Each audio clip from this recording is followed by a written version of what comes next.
Kumusta kayong lahat? Ako si Renato Benti.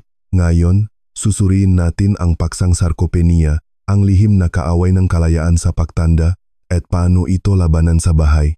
Ang pangunahing hula kung mananatili kang malaya sa iyong 70s, 80s, o 90s ay hindi ang iyong cholesterol, blood pressure, o genetics. Ito ay ang dami ng kalamnan mo.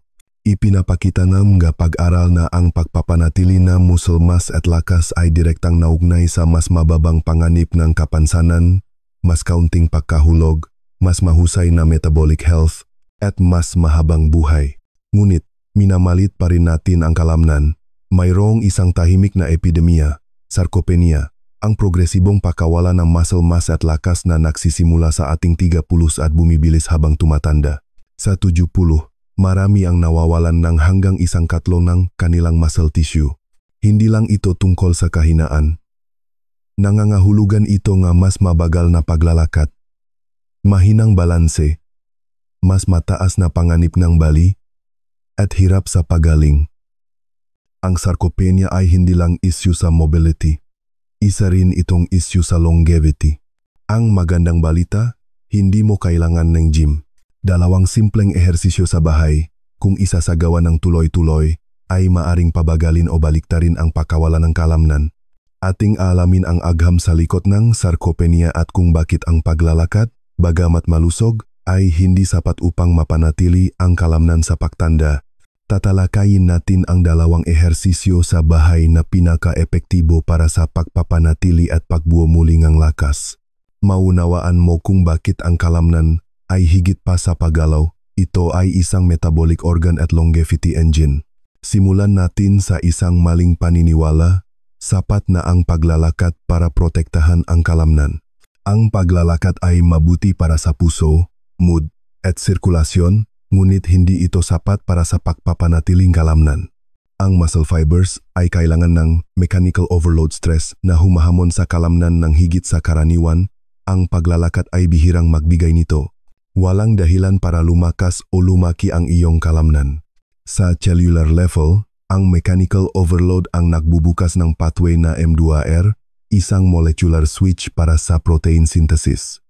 Kung wala ito, ang default mode ng katawan sa pagtanda ay pagkasira, hindi pagbuo. Iyon ang sarcopenia. Isipin ang iyong mga kalamnan bilang mga empleyado na gumagawa ng rutinang gawain sa paglalakad, hindi na sila bumubuti. Ang resistance exercise ay parang pagbibigay sa kanilang bagong hamon na nagtutulak sa kanila na lumago at umangkop. Ipinapakita ng mga pag-aral na ang paglalakad ay may minimal na epekto sa fast-twitch muscle fibers, ang kritikal para sa lakas at kapangyarihan. Ito ang dahilan kung bakit ang mga matatanda na naglalakad araw-araw ay nahihirapan pa rin sa kahinaan at kawalan ng balanse. Ang paglalakad ay hindi ang iyong kalasak laban sa sarcopenia. Kailangan mo ng target na aktibidad sa paglulot ng kalamnan. Ngayon, tingnan natin ang sarcopenia sa cellular level. Ang ating makalamnan ay may fibers na puno ng mitokondria. Sa pagtanda, ang mitokondria ay nagiging hindi mahusay at ang protein synthesis pathways ay hindi tumutugon. Isa sa mga salarin ay ang anabolic resistance. Hindi na tumutugon ng malakas ang kalamnan sa protina o ehersisyo. Mayroon ding chronic low-grade inflammaging, na nakikialam sa pag-repair ng kalamnan. At ang pagbaba ng motor neurons, ang nerve cells na nagsasabi sa kalamnan na mag-contract, ay nagiging sanhingang pagliit ng mga fibers. Isipin ang iyong mga kalamnan bilang isang lungsod. Ang mitokondria ay ang power grid, ang protein synthesis ang construction crew, ang motor neurons ang traffic lights, at ang pamamaga ay polusyon. Kapag bata, mayos ang takbo ng lungsod. Sa pagtanda, humihina ang power, bumabagal ang konstruksyon, nagfa-fail ang traffic, at dumarami ang polusyon. Ito ang sarcopenia. Mahalaga ito dahil ang kalamnan ay hindi lang para sa paggalaw. Ito ay isang metabolic organ, isang reservoir para sa glucose at amino acids, at naglalabas ng myokines na nakikipag-ugnayan sa utak, atay, at immune system. Ang pagkawalang kalamnan ay pagkawalang isang kritikal na organ ng longevity. Ang mga ehersisyo na tatalakay natin ay nagre-reprogram ng biology ng iyong muscle cells. Kaya, ano ang unang ehersisyo sa bahay na lumalaban sa sarcopenia? Ito ang squat at ang mga baryasyon nito. Hindi ko ibig sabihin ang pagbubuhat ng mabibigat sa gym, kundi ang simpleng pagbaba at pagtaas ng iyong katawan gamit ang mga kalamnan ng binti at balakang. Maaari kang magsimula sa bodyweight squats, chair-assisted squats, at kalaunan ay weighted squats. Nilalakas ang squat ang pinakamalaking kalamnan ng katawan, quadriceps, hamstrings, glutes, calves, ang mga pinaka-vulnerable sa paglit. Ang mechanical tension sa squat ay naktitrigger na mechanoreceptor at mTOR pathway na nagpapasigla sa protein synthesis. Pinapalakas din ng squats ang neuromuscular system na nagpapanatili ng motor unit connections na humihina sa pagtanda. Ang lakas ng lower body ay isa sa pinakamalakas na predictors ng longevity at independence. Sa mitochondrial level, ang squats ay nagbubu ng mas maraming mitochondria na nagpapabuti ng metabolic health at insulin sensitivity. Isang praktikal na paraan upang magsimula, chair squats, 10 reps. Dahan-dahan, gawin ito ng walang tulong, pagkatapos ay dagdagan ang sets. Kung mas advanced, gawin ang bodyweight squats o goblet squats. Isipin ang squats bilang compound interest ng ehersisyo. Ang regular na paggawa ay nagtatayo ng mas mahusay na balanse, mas malakas na buto, mas matatag na mitokondria, at mas mababang panganib ng sarcopenia. Ang ikalawang ehersisyo na lubos na sinusuportahan ng agham ay ang push-up at ang maraming variations nito. Scalable ang push-ups, mula wall push-ups, knee push-ups, hanggang tradisyonal na floor push-ups.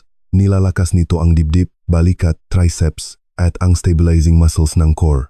Mahalaga ito dahil ang sarcopenia ay hindi lang sa binti. Ang pagkawalan ng lakas sa upper body ay nakakapinsala rin. Tulad ng squats, ang push-ups ay bumubuo ng mechanical overload na nagpapasigla sa mTOR signaling at protein synthesis. Dahil kailangan mong patatagin ang iyong katawan, inaa-activate nito ang malalim na core muscles na mahalaga para sa balanse at mas kaunting pagkahulog. Pinapalakas din ng push-ups ang buto ng braso at balikat na mahalaga dahil ang osteoporosis ay madalas na nangyayari kasama ng sarcopenia.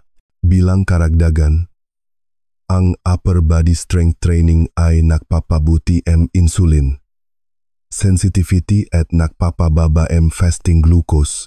Isipin ang push-ups bilang built-in na resistance training tool ng iyong katawan. Walang timbang, walang makina, walang gym na kailangan. Kung mahirap ang floor push-ups, magsimula sa wall push-ups, pagkatapos ay incline surface, knee push-ups, at sa wakas ay standard push-ups. Ang layunin ay consistency at unti-unting pagunlad. Ngayon ay mayroon na tayong squats at push-ups na sumasaklaw sa mga pangunahing kalamnan, nagpapasigla sa buto at mitochondrial health, at nagpapabuti ng balanse at metabolic resilience. Ngunit may mas malalim na katotohanan. Ang iyong kalamnan ay isang metabolic organ. Ang skeletal muscle ang pinakamalaking lugar ng glucose disposal sa katawan. Kapag malakas at metabolically healthy ang iyong kalamnan, sumisipsip itong glucose, pinapanatili ang asukal sa dugo sa isang malusog na hanay.